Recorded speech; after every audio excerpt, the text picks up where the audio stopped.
Tuesday, November 29, War in Heaven. We have no idea what war in heaven means. That is, we don't know what kind of physical battles were fought other than the casting out of Satan and his angels. The fact is, the Bible does not say anything about the physical aftermath of the heavenly conflict. It deals instead with the spiritual results here on earth. Question. Read Revelation chapter 12, verses 7 through to 16.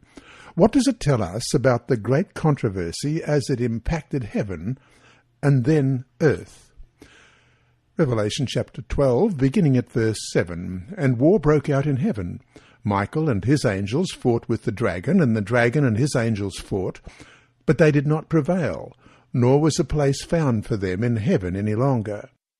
So the great dragon was cast out, that serpent of old, called the devil and Satan, who deceives the whole world.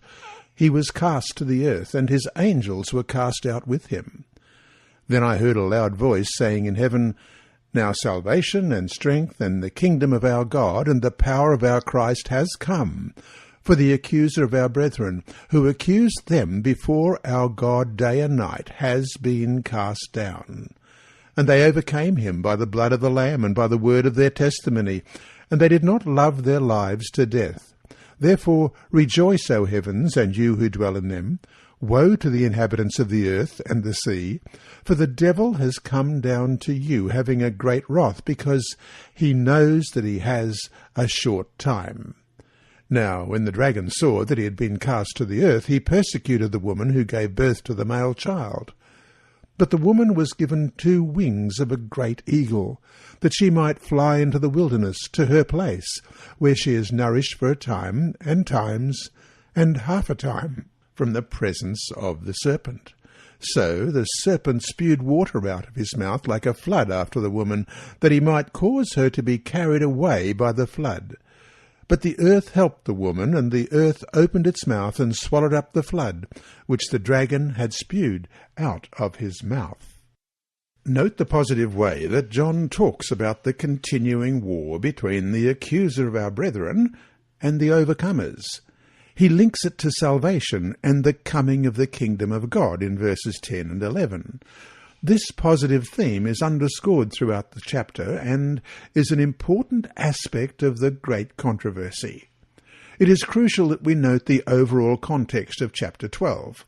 3 great threats are described there, but each is followed by an incredible deliverance.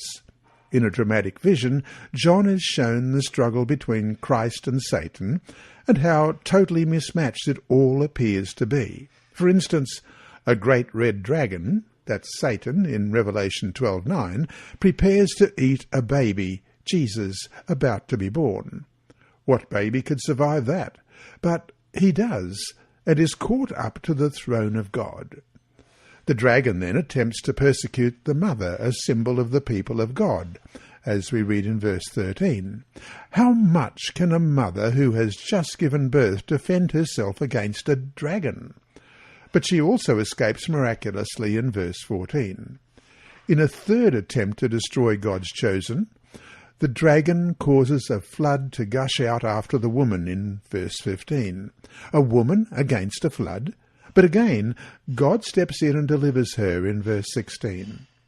The dragon now turns his attention to the remnant of the woman's seed.